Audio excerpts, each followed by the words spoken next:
Piles की बात करते ही लोग वॉल्यूम कम कर देते हैं, जैसे किसी ने कोई सीक्रेट फॉर्मूला पूछ लिया। नमस्ते दोस्तों, आज के इस पॉडकास्ट में हम कर रहे हैं एक नो फिल्टर कॉन्वर्सेशन एक ऐसे टॉपिक पर जिसके बारे में लोग बोलना तो दूर, सोचना भी पसंद नहीं करते, piles. But today no embarrassment, no awkwardness, सिर्फ सीधी बात। आज के इस पॉडकास्ट में हमारे साथ हैं गुड़गांव के रेनोल्ड जनरल सर्जन डॉक्टर अनुभव सांगवान,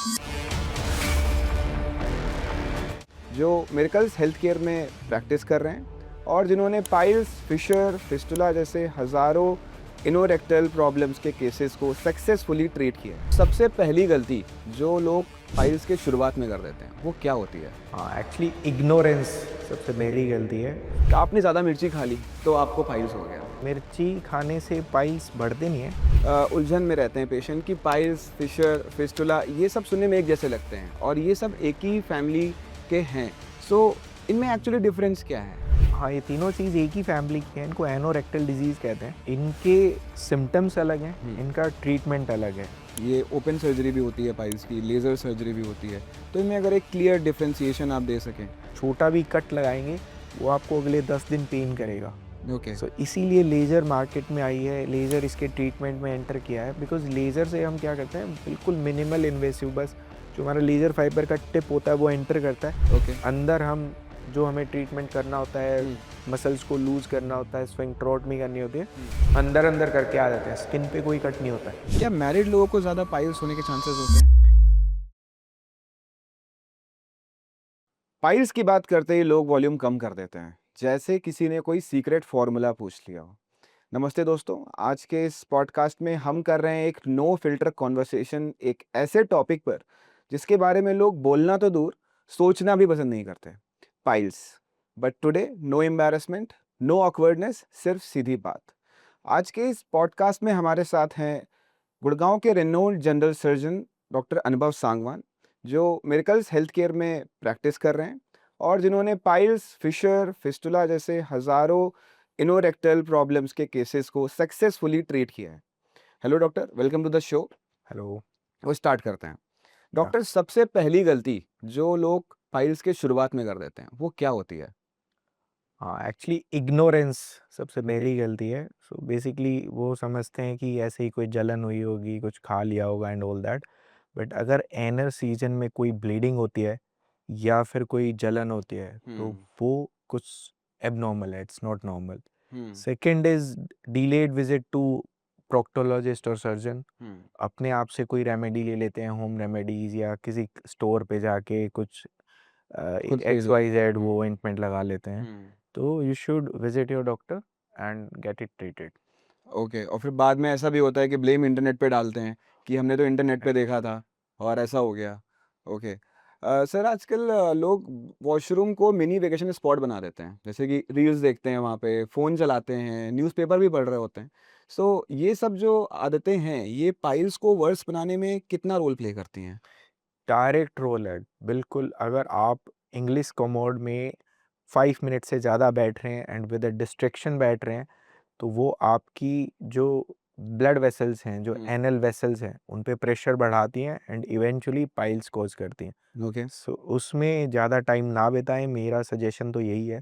बाहर आके रील्स देखें, जो भी देखना है, without distraction, and maximum 4 to 5 minutes. इससे ज़्यादा अगर आप इंग्लिश कमोड में बैठ रहे हैं, स्ट्रेन कर रहे हैं, तो इट शुड बी अवॉइडेड। नहीं तो आपको पाइल्स डेफिनेटली बन जाएंगे। ओके, तो समझ गया दोस्तों।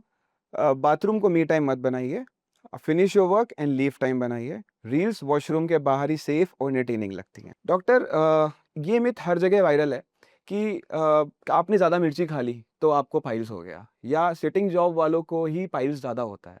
तो इसमें कितनी सच्चाई है, और ये अगर सच है तो है, या ये सिर्फ व्हाट्सएप यूनिवर्सिटी का सिलेबस है? हाँ, देखिए, नहीं, एक्चुअल में ऐसा नहीं है। मिर्ची खाने से पाइल्स बढ़ते नहीं है। मिर्च में एक एसिड होता है, कैप्सिन, वो आपके ओपन वुंड्स को उसके लिए इरिटेंट होता है। ओके। सो ये इरिटेशन कोज करता है, आपके सिम्टम्स को बढ़ाता है। ओके। डिजीज बढ़ाने में इसका रोल डायरेक्ट नहीं है, बट यस, सिटिंग जो का डायरेक्ट इफेक्ट होता है। एज आई टोल्ड यू, जितना लंबा इन स्ट्रेच बैठेंगे आप, तो वही आपके जो ब्लड वेसल्स हैं, एनल वेसल्स हैं, उन पे प्रेशर आएगा, वो इवेंचुअली ब्लड सप्लाई डिक्रीज होगी। ओके। और उससे आपकी जो प्रोटेक्टिव लेयर है म्यूकस मेम्ब्रेन जो एनल ट्रैक की वो वीक हो जाती है and that leads to fissure formation, piles formation. So yes, sitting job is directly leads to piles and fissure formation. But मिर्ची स्पाइसी ज़्यादा खाना is not directly related, but ये आपके सिम्टम्स को इंक्रीज करते हैं ऑफ कोर्स। सर ऐसा भी देखा है कुछ लोग ऑफिस में कुशन यूज करते हैं जो वो चेयर पे रखते हैं, तो उससे कुछ हेल्प होती है? बहुत हेल्प होती है। पाइल कुशन होता है, ओके तो इससे आपकी जो एक्चुअल एनल वेसल्स हैं जो रेडियली एनल ट्रैक पे आती हैं ओके उनको काफ़ी रेस्ट मिलता है। But Okay. Still you can not sit in A stretch for 1.5 hour with the cushion only. Okay So you have to give rest to your ass for at least 10-15 minutes after every 40 minutes. Every 40 minutes. Okay, so ये तो clear हो गया कि piles one reason disease नहीं है, इसके पीछे multiple reasons and lifestyle habits का नेगेटिव टीम एफर्ट्स का काम होता है। ऑब्वियसली वो एक नेगेटिव टीम एफर्ट होता है। डॉक्टर अनुभव, एक बात नोटिस की है कि लोग अक्सर पहले अपनी हेल्थ प्रॉब्लम्स के लिए गूगल पे सर्च करते हैं और फिर बाद में डॉक्टर के पास जाते हैं, जो कि फिर उन्हें कुछ एक ऐसा आंसर मिल जाता है गूगल पे जिससे उनको लगता है अब तो कुछ बहुत ही सीरियस हो गया। तो आपके पास भी ऐसे पेशेंट आते ही होंगे?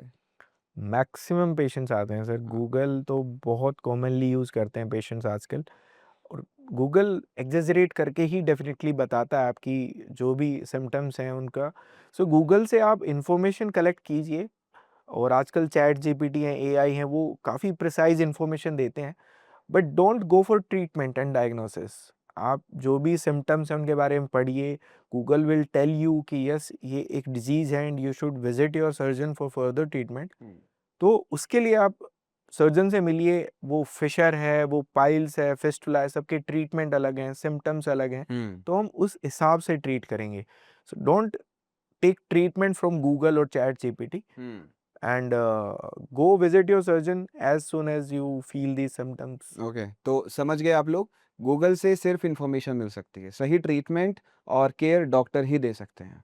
डॉक्टर अनुभव, एक चीज़ को लेकर सबसे ज़्यादा उलझन में रहते हैं पेशेंट कि पाइल्स, फिशर, फिस्टुला ये सब सुनने में एक जैसे लगते हैं और ये सब एक ही फैमिली के हैं। सो इनमें एक्चुअली डिफरेंस क्या है? हाँ, ये तीनों चीज़ एक ही फैमिली की हैं। इनको एनोरेक्टल डिजीज़ कहते हैं। इनके सिम्टम्स अलग हैं, इनका ट्रीटमेंट अलग है।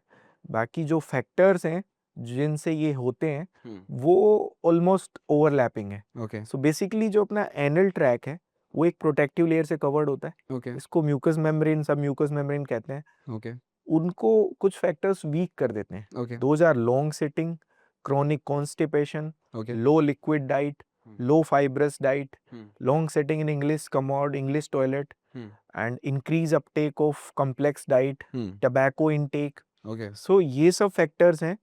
फीमेल्स में प्रेगनेंसी भी एक फैक्टर है। ओके तो ये सब फैक्टर्स हैं जिनसे आपकी प्रोटेक्टिव लेयर वीक हो जाती है, और इवेंचुअली उससे फिशर बनता है। फिशर एक छोटा सा कट होता है। तो जो सिम्टम्स होते हैं अगर उस बेसिस पे हम इनको ट्राइज करें या डिफरेंशिएट करें, तो जब आपको पेन ज़्यादा है स्टूल पास करते वक्त, तो ये फिशर के कारण है। ओके ब्लीडिंग ज़्यादा है तो वो पाइल्स के कारण है। ओके एंड अगर आपके एनस के अराउंड कोई और लंप बन रहा है या पेन हो रहा है या उससे पस या कोई और डिस्चार्ज निकल रहा है, then it can be a fistula. Okay तो ये सब सिम्टम्स अलग अलग होते हैं। ये 3 अलग डिजीज हैं, ओके ट्रीट भी अलग से की जाती है। डॉक्टर, आपने जो पाइल्स, फिशर, फिस्टुला के बारे में जो बताया, उसके बारे में थोड़ा-सा अगर आप इलैबोरेट कर पाएँ कि इसके और रियल सिम्पटम्स क्या होते हैं? और ऐसे क्या सिम्पटम्स हैं जो पेशेंट को फेस हों तो वो तुरंत डॉक्टर को कंसल्ट करे? Yes, it's a very nice question. So basically ये तीनों ही ना बड़े ओवरलैपिंग डिजीज है, और पेशेंट बहुत कंफ्यूज रहते हैं। सो हम सबको अलग अलग देखते हैं। सबसे पहले जो आपको आता है स्टेज में एनोरेक्टल डिजीज में, सबसे पहले आपको फिशर होता है। ओके सो फिशर को हम इग्नोर कर देते हैं because it's a very small cut over your anal verge. आपको एक दिन स्टूल पास करने में जलन होगी, नेक्स्ट डे ठीक हो जाएंगे। आपको लगेगा कुछ ऐसा खा लिया होगा, but it's not that. Okay कोई भी जलन अगर नीचे होती है तो you should visit your surgeon. Okay he will physically examine it. अगर कट होगा तो उन्हें वहाँ रेडनेस और इन्फ्लेमेशन के साइन दिखेंगे, ओके एंड वो फिर फर्दर आपको प्रिवेंशन और प्रिकॉशंस के लिए जो भी स्टेप्स बताएंगे शुड फॉलो इट। ओके सबसे पहले आपको होता है फिशर जलन होती है, वो एवरी 3 to 4 मंथ्स होता है ओके, और हर बार इसकी जलन की, पेन की सेवियरिटी बढ़ती जाती बढ़ती है। जाती है। एंड फिशर बार-बार होने से वो वुंड बार-बार जब हील होता है, तो आपकी एनस थोड़ी-सी श्रिंक हो जाती है, नैरो हो जाती है। हुँ, नाउ ही इसके बाद स्टार्ट होता है पाइल्स और फिस्टुला फॉर्मेशन। ओके, जैसे ही वो नैरो हो जाती है, तो बाय डिफ़ॉल्ट आपके जो एनल वेसल्स हैं, हुँ, जो लूज़ली अरेंज्ड है अंदर, उन ओके, पे प्रेशर आने लगता है। ओके, फिर वो हैंग करने लगती हैं और उनको पाइल्स कहते हैं, वो हुँ, ब्लड से भरे होते हैं। हुँ, ऐसा कभी नहीं होगा कि आपको कभी जलन नहीं हुई और ये सीधा पाइल्स हो गया पाइल्स हो और गया। ब्लीडिंग। हुँ, एक कंडीशन में हो सकते हैं जब ये हेरिडिटरी हो, आपके फादर मदर में हो और हुँ, आपको वहाँ से मिले हों, तो ओके, सीधा आपको पाइल्स भी हो सकते हैं। बट 95% वो फिशर को फॉलो करते हैं। ओके, आप अब फिशर अगर आपने ट्रीट कर लिया तो आप बाकी डिजीज से बच जाएंगे। हुँ, हुँ, आई सजेस्ट आपको थोड़ी भी जलन होती है या कुछ होता है, गो फॉर सर्जन, तो बाकी सर्जरीज से आप बच जाएंगे। बिकॉज हुँ, हुँ, एक बार पाइल्स हो गए, ब्लीड करने लगा, तो ये बड़ा कॉम्प्लिकेशन होता है, फिर सर्जिकल इंटरवेंशन मस्ट हो जाती मस्त है। हो जाती है। तो आपके पास सेकंड ऑप्शन नहीं बचता है। Hmm, hmm, now comes to the fistula. Fistula में और थोड़ा डिले होता है। जब बिल्कुल आपकी एनस नैरो हो जाए, आपको बहुत कॉमनली कॉन्स्टिपेशन होने लगे, आपको हुँ, स्ट्रेन करना हुँ, हुँ, पड़ता हो, तब फिस्टुला होते हैं, अंदर इंजरीज होती हैं जो इन्फेक्ट हो जाती हैं hmm, and further leads to fistula formation. Okay, एक बार फिस्टुला बन गया तो there is no other option. Piles में भी ग्रेड 1 ग्रेड 2 तक हम मेडिकली उनको रिवर्ट कर सकते हैं hmm, and of course grade 3 4 हो गए तो you have to opt for surgical intervention. Okay, fistula में you have to have go for surgical intervention okay, because वो जो इन्फेक्शन एक बार हो गई, उसको आप पूरी तरह से जब क्लीन नहीं करेंगे, हुँ, वो बार बार होती रहेगी। ओके, इसलिए आपको फर्स्ट स्टेज में ही जहाँ फिशर बना है, ओके, वहीं आप सर्जरी के लिए ऑप्ट कर लें या जो भी है डॉक्टर से, सर्जन से कंसल्ट करके हुँ, उसको वहीं पे प्रिवेंट कर लें। तो दिस इज दी फर्स्ट, मैं कहूँगा वार्निंग साइंस यही होते हैं। जलन हो रही है, चाहे कितनी भी कम सिवियरिटी में हो, hmm, you should consult consult a doctor, या ओके, ऐसे हम आगे की बड़ी, बिकॉज फिस्टुला में तो आपकी सर्जरी लेजर से हम करते हैं, बट स्टिल कुछ कट लगाने पड़ते हैं उनको क्लीन करने के लिए, जिनकी आपको पोस्ट सर्जरी ड्रेसिंग करनी पड़ती है, हुँ, जबकि ऐसा पाइल्स और फिशर में नहीं है। ओके, ठीक है। उनकी सर्जरीज तो बिना किसी कट के, बिना इंसिजन के और पेनलेस होती है। Okay. You should prevent from first stage only. Sir ऐसा भी सुना है मैंने कि फिस्टुला मल्टीपल चैनल्स फ़ॉर्म कर लेता है, अंदर ही अंदर। इस बात में कितनी सच्चाई है सर? बिल्कुल कर लेता है, वही आता है इसमें अगर आप इग्नोर करेंगे इसे। बिकॉज अंदर से इन्फेक्शन आपके एनल ट्रैक से स्टार्ट होती है एंड ओके, इन्फेक्शन को नहीं पता कहाँ पे जाना है, हुँ, वो स्किन तक पहुँचती है, फिर वहाँ पे पस फॉर्मेशन होता है, फिर वहाँ से वो रप्चर करके बाहर आती है। ओके, सो वो वो मल्टीपल ट्रैक्स यूज करती है। हुँ, किसी एक ट्रैक से वो बाहर निकल जाती है, वो हमें दिखता है। हुँ, बट अगर आप उसको इग्नोर करोगे तो जो बाकी ट्रैक्स वहाँ पे हैं, वो उनसे इन्फेक्शन बढ़ के, और जितना इग्नोर करेंगे उतने आपको मल्टीपल ट्रैक्स दिखेंगे, उतना फिस्टुला ट्रीट करना हमारे लिए मुश्किल कॉम्प्लेक्स होगा, हो जाएगा। उतनी आपको रिकरेंस होगी, दोबारा होने के चांसेस होंगे। हुँ, सो जैसे ही आपको पेन हुआ या कोई लंप एनस के अराउंड फील हुआ, हुँ, गेट इट ट्रीटेड एग्रेसिवली, हुँ, नहीं तो रिकरेंस बहुत होती है इनमें। हुँ, तो फिस्टुला फिस्टुला को हिंदी में भी नासूर कहा जाता है। नासूर, नासूर इज दैट वुंड जिसको आप हील ना कर हील सकें। ना कर सकें। तो इसीलिए कहा जाता है कि इसको इनिशियल स्टेज में हील कर हुँ, लें या ट्रीट हुँ, कर लें,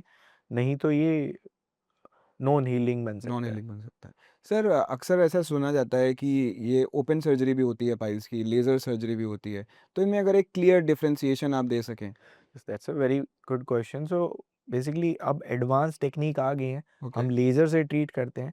बिकॉज जो एनस और पेरी एनल रीजन है, बड़ा सेंसिटिव एरिया है, यहाँ हुँ, पे काफ़ी नर्व्स होती हैं। आप हुँ, छोटा भी कट लगाएंगे, वो आपको अगले 10 दिन पेन करेगा। ओके, इसीलिए लेज़र मार्केट में आई है, लेज़र इसके ट्रीटमेंट में एंटर किया है। बिकॉज लेज़र से हम क्या करते हैं, बिल्कुल मिनिमल इन्वेसिव, बस जो हमारा लेज़र फाइबर का टिप होता है वो एंटर करता है ओके, अंदर। हम जो हमें ट्रीटमेंट करना होता है, हुँ, मसल्स को लूज करना होता है, स्फिंक्टरोटमी करनी होती है, हुँ, अंदर अंदर करके आ जाते हैं, स्किन पे कोई कट नहीं होता है। हुँ, हुँ, ऐसे ही हम स्टेपलर हेमरोइडेक्टमी में करते हैं। हुँ, तो उसमें जितने भी मल्टीपल हेमरोइड्स हों आपको अंदर, सब अंदर ही अंदर ट्रीट हो जाते हैं। ओके। पहले ओपन सर्जरी में क्या होता था, जितने हेमरोइड्स होते थे उतने बाहर कट लगते थे, वहां से एंटर करते, फिर ऑलमोस्ट 1 मंथ तक आपको उनकी ड्रेसिंग करानी पड़ती थी।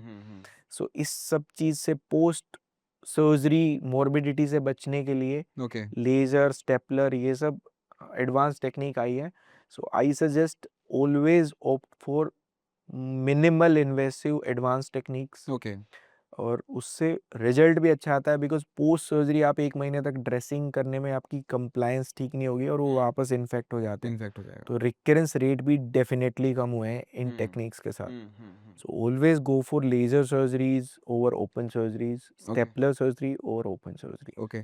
सर, पेशेंट के क्वेश्चंस होते हैं कि हम ज़्यादा दिन तक बेड रेस्ट नहीं कर सकते, या हमें ऑफिस ज्वाइन करना है सेकंड डे से ही, तो ये कितना प्रैक्टिकल है सेकंड डे से ऑफिस ज्वाइन करना?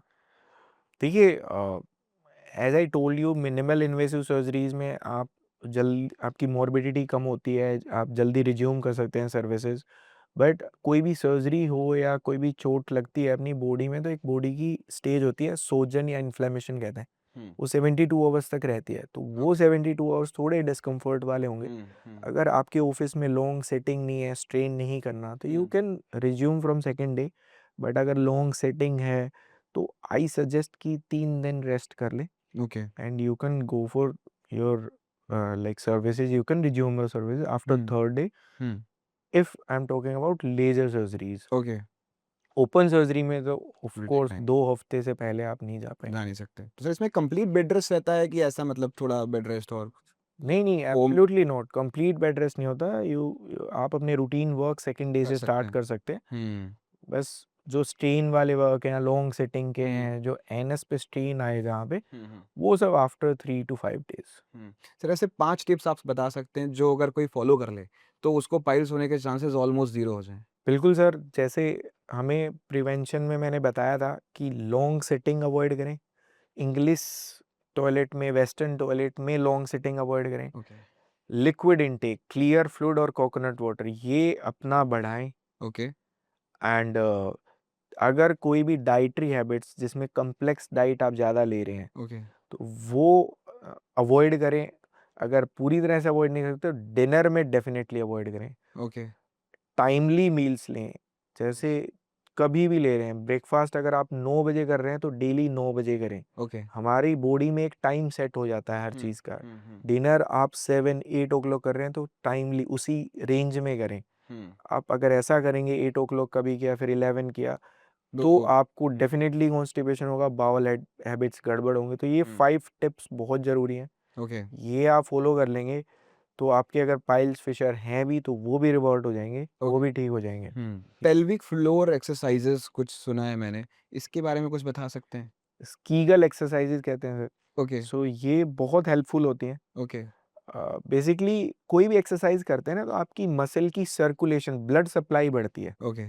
और किसी लॉन्ग सिटिंग हम ये सब अवॉइड करने के लिए किस लिए करें, क्योंकि आपकी जो वहाँ की ब्लड वेसल्स हैं वो कंप्रेस होती हैं, उनकी ब्लड सप्लाई कम होती है, और इवेंचुअली वो जिस एरिया को सप्लाई कर रही है, जैसे मैंने बताया जो हमारी प्रोटेक्टिव लेयर है वहाँ सप्लाई कर रही हैं, वो वीक हो जाता है। सो आप कीगल एक्सरसाइज करेंगे तो वहाँ की ब्लड सप्लाई बढ़ेगी, मसल स्ट्रेंथन होगी, और आपकी जो वहाँ की वो प्रोटेक्टिव लेयर है वो भी स्ट्रेंथन होगी। तो this is very helpful. You will always you should do Kegel exercises for this. दोस्तों, अब टाइम है हमारे मोस्ट अवेटेड सेगमेंट का, रैपिड फायर राउंड। ये वो सवाल हैं जो लोग पूछना तो चाहते हैं लेकिन एम्बैरेसमेंट की वजह से पूछ नहीं पाते, बट इनको सर्च ज़रूर करते हैं इनकॉग्निटो मोड में। तो डॉक्टर, पहला सवाल है, क्या ज़्यादा वाइब करने से पाइल्स होता है? देखिए सर, वाइप करने से पाइल्स बढ़ता नहीं है, बट यस उसके जो सिम्टम्स हैं वो बढ़ जाते हैं। जैसे आप अगर नॉर्मल पानी से वॉश करेंगे तो अगर वहाँ पे फिशर है, वो वूंड है, ओके। उतना पेन नहीं करेगा। अगर आप उसे वाइप कर देंगे वो वूंड बढ़ जाएगा, वो ओके। आपको ज़्यादा इरिटेट करेगा, पेन्स की सिवियरिटी बढ़ जाएगी। अगर कोई पाइल मास है वहाँ पे तो इट कैन ब्लीड, तो ब्लीडिंग ज़्यादा होगी। सो यस, बढ़ेगी नहीं डिजीज़, बट सिम्टम्स सिवियरली बढ़ सकते हैं। ओके। ओके। क्या मैरिड लोगों को ज़्यादा पाइल्स होने के चांसेस होते हैं? देखिए, ऐसे डायरेक्टली मैरिज से तो कोई इशू नहीं है, बट मैरिड लोगों में yes there are lots of articles जो सिंगल पीपल से ज़्यादा मैरिड लोगों में होते हैं। तो उसमें कुछ कुछ ऐसे फैक्टर्स हैं जैसे फीमेल्स में प्रेगनेंसी प्रेगनेंसी पोस्ट मैरिज ही होती है यूजुअली, तो उनमें पाइल्स फॉर्मेशन बढ़ जाता है। सेक्सुअल एक्टिविटी बढ़ती है तो जिससे एनल रीजन में स्ट्रेन बढ़ता है, जिससे पाइल्स बढ़ सकते हैं। ओके स्ट्रेस फैक्टर्स बढ़ जाते हैं जिनसे फर्दर पाइल्स फॉर्मेशन हो सकती है। सो कोई डायरेक्ट कनेक्शन नहीं है, बट कुछ आर्टिकल्स हैं जो कहते हैं यस मैरिड पीपल में ज़्यादा होते हैं ओके पाइल्स। क्या कोल्ड ड्रिंक और पिज्ज़ा के कॉम्बो से पाइल्स होता है? डेफिनेटली हो सकता है सर, बिकॉज़ ये सब कॉम्प्लेक्स डाइट होती हैं ओके और they will definitely leads to constipation अगर आप बहुत रेगुलर इंटरवल्स में लेते हैं तो। ओके और अगर डिनर के बाद जैसे लेटली आवर्स में यूजुअली ये कंज्यूम करते हैं ओके तो वो डायरेक्टली इफेक्ट करता है आपकी बावल हैबिट्स को and hmm further leads two piles formation. Yes, okay क्या जिसको पाइल्स है उसको जिम करना बंद कर देना चाहिए? यू कैन नॉट से कि जिम करना, gym is a gross, it's a big word. Gym में बहुत चीज़ें आती हैं, कार्डियो आते हैं। यस, आपको वेट लिफ्टिंग वाली अवॉइड करनी एक्सरसाइजेज चाहिए। अवॉइड करनी चाहिए बिकॉज उनसे आपकी एनल वेसल्स पे डायरेक्ट प्रेशर पड़ता है हम्म एंड बिल्कुल आपके पाइल्स की ग्रेड बढ़ सकती है okay and they may bleed, okay so symptoms भी सीवियर हो सकता है। ओके तो सर क्या पाइल्स होने का मतलब है कि मेरा लाइफस्टाइल डर्टी है या मेरा हाइजीन पुअर है? नहीं, ऐसा नहीं है। That's one of the factor कि अगर पुअर हाइजीन है तो आपको पाइल्स फिशर हो सकते हैं, हम्म इन्फेक्शन हो सकती है। But there are lots of other factors also, as I discussed earlier. Long sitting in English, Western toilet, hmm your dietary habits and tobacco intake और बाकी सब फैक्टर्स भी हैं। और in fact if I will say most trending factor आजकल है smoking and long sitting. हम्म सारे patient इसी एज ग्रुप के आते हैं और यही मोस्ट ट्रेंडिंग ऑफिस स्ट्रेस की वजह से स्मोकिंग करते हैं और एक्चुअली फिर पाइल्स हो जाता है तो उसके पाइल्स हो स्ट्रेस जाते लेते हैं फिर स्मोकिंग करते हैं। हैं। You can say that. अगर किसी को इनस के पास छोटा सा लंप फील हो रहा है तो क्या वो पाइल्स हो सकता है? एनस के पास या बिल्कुल एनस में, एक्चुअली पाइल्स जो होते हैं वो एनस के अंदर से डिजीज होती है और वो एनस के अराउंड एनस में ही लंप होता है। अगर इफ यूल से एनस के पास कोई लंप है तो it can B fistula, okay because वो फिस्टुला स्टार्ट होता है अंदर एनस से, लेकिन वो पस फॉर्मेशन और जो उसका ओपनिंग, एक्सटर्नल हाँ ओपनिंग वो पेरिएनल रीजन में होती है। सो अगर एनएस के पास वाले लंप की बात कर रहे हैं तो it can B fistula. Sir क्या पाइल्स सिर्फ उन लोग को होता है जो ज़्यादा प्रोटीन इंटेक करते हैं या नॉनवेज ज़्यादा खाते हैं?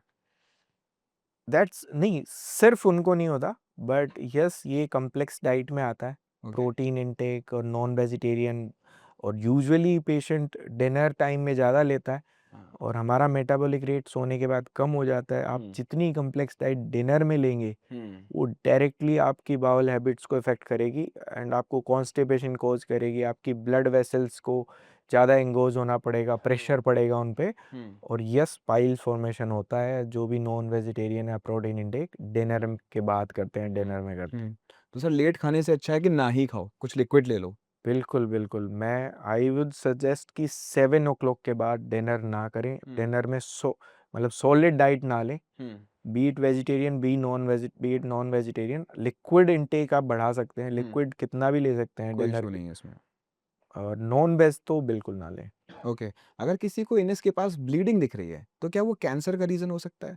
सर ब्लीडिंग ना कई तरह से हम इसको ट्राइज करते हैं, डिफरेंशिएट करते हैं। ओके एक होती है फ्रेश ब्लीड होती है बिल्कुल ब्राइट रेड कलर की, आपको पता चल जाएगा अभी कट लग के आई है या फिर कहीं से। वो 99% पाइल्स और फिशर से होती है। फिर सेकंड होती है थोड़े से क्लॉट्स और थोड़ी डार्क ब्राउनिश ब्लीड होती है, डार्क रेड होती है। दैट मीन्स ये थोड़ी सी हायर अप ऊपर से आई है, तो that can be cancer but less chance है।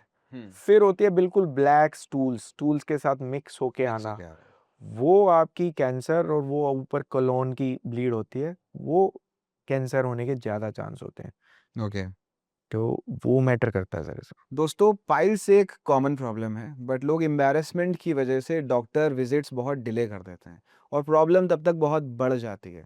तो अगर आपको ऐसी कोई भी प्रॉब्लम फेस हो रही है तो उसको डिले मत करें, अपने डॉक्टर को कंसल्ट करें as soon as possible. Thank you doctor Anubhav for giving such clear and relatable answers.